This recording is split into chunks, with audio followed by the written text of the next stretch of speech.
देश नीति, केवल सच्ची और पक्की खबरें।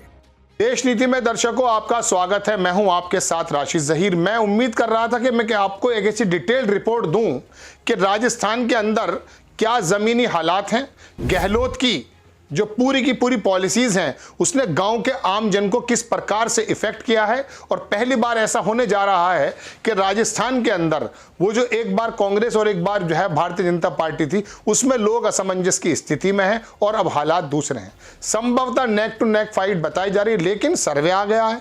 सर्वे के अंदर पता चला कि भारतीय जनता पार्टी, जिसको ये उम्मीद है कि हम वसुंधरा राजे के बिना भी इलेक्शन जीत लेंगे, इस बार ऐसा होता दिखाई नहीं दे रहा। एक बात तो है ये। अब मैं आपको दर्शकों कुछ एक बात और बताना चाहता हूं कुछ योजनाओं से संबंधित। उससे पहले मैं आपको दिखाना यह चाहता हूं कि राजस्थान के अंदर गहलोत की नीतियां क्या रही हैं, राहुल गांधी का टेम्पो क्या रहा है, लेकिन इसके साथ साथ भारतीय जनता पार्टी ने क्या काम किया है वो देख लीजिए। शीतल पी सिंह बहुत बड़े पत्रकार हैं। उन्होंने लिखा कि बीजेपी का पूरा चुनाव उदयपुर में पिछले साल घटी धार्मिक मधानता के भरोसे है, जिसमें अपने नबी के कथित अपमान का बदला लेते हुए दिखाया गया है। अब यह आपको याद होगा, कन्हैया प्रधानमंत्री जी खुद जिक्र कर गए उस बात का।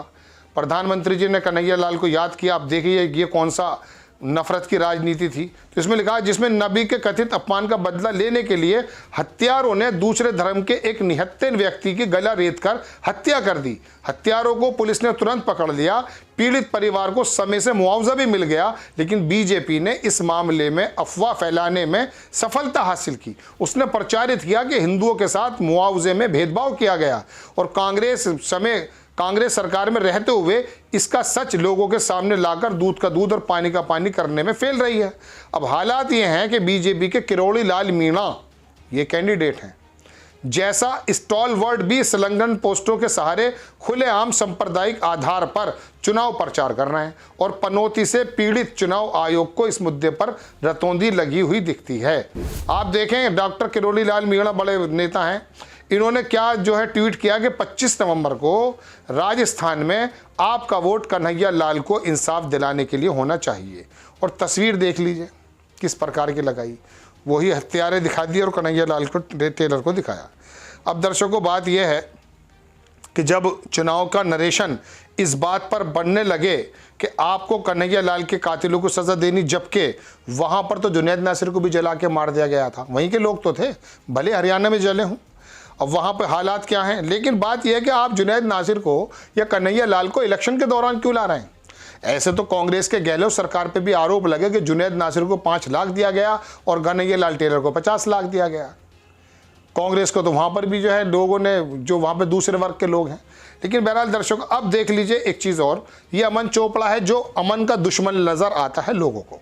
इसने क्या कि नूपुर का समर्थन करने पर जिन कन्हैया लाल जी की गर्दन काट दी गई वो राजस्थान चुनाव में बड़ा मुद्दा है। मुद्दा तो इन्हीं लोगों ने बनाया है। इस बीच नूपुर शर्मा का समर्थन करने वाले ग्रीट विल्डर्स नीदरलैंड में बड़ी जीत हासिल करके वहां के पीएम बन सकते हैं। राजस्थान में 25 तारीख को वोट पड़ेंगे। इस आदमी ने नीदरलैंड के इलेक्शन को राजस्थान के इलेक्शन से लगा दिया। नीदरलैंड की स्पेलिंग पूरी तरह से नहीं आती होगी बहुत सारे लोगों को। इस आदमी ने बताया कि नूपुर का समर्थन करने वाले तो जीत गए, अब देखो 25 तारीख में राजस्थान में चुनाव है। अब आप ये देखिए, जब इस तरह के ट्रोल आर्मी पूरी तरह से काम पे लग जाए तो क्या होगा। शीतल पी सिंह उन्होंने लिखा कि यूपी वालों ने मंदिर ले लिया, इसलिए गैस सिलेंडर के दाम कम नहीं होंगे। राजस्थान में चुनाव है इसलिए वहां बीजेपी का ऑफर 450 रुपए का है। बिल्कुल सही बात है। आप राम मंदिर पे खुश रहिए, मस्जिद पे खुश रहिए, लेकिन बहरहाल चीज़ें ये हैं तमाम। ये सुंदर राजपूत है कांग्रेस के, इन्होंने लिखा उसी चीज़ को जो मैंने आपको बताया था पिछले उसमें। चलिए खैर दर्शकों, ये 2-3 खबरें थी, मुझे लगा आपको बतानी चाहिए कि नरेशन किस तरह से क्रिएट है। मैं थोड़ा सा गहलोत की नीतियों की बात भी बता देता हूँ। गहलोत ने 450 का सिलेंडर नहीं दिया, 25 लाख रुपए का चिरंजीवी योजना के अंतर्गत जो पूरी फैमिली को स्वास्थ्य बीमा दिया गया था और अब 50 लाख करने की तैयारी है। पता ये चलता कि जो बड़े बड़े जब कभी ऑपरेशन से बीमारी हो जाती हैं तो ये जो प्राइवेट अस्पताल वाले दोहन करते हैं उनको भी इसी कैटेगरी में लेकर आया जा रहा है। यानी कि परिवार का कोई बंदा, ईश्वर ना करे, अगर बड़ी बीमारी से ग्रस्त हो जाता है तो सबसे पहले उस आदमी ने इस काम को किया। हर एक शहर के अंदर उसने डिग्री कॉलेज, मेडिकल कॉलेज खोलने की पोजीशन को हासिल किया।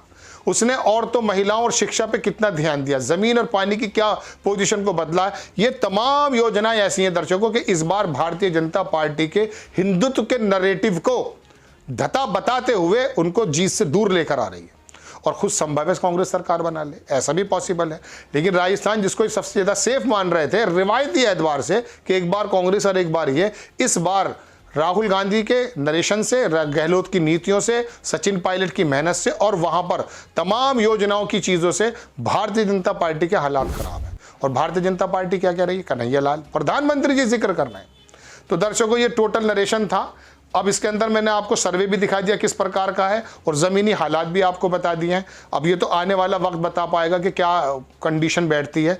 लोग धर्म, नाम, नफरत पर वोट देते हैं या योजनाओं के चलते वोट देते हैं।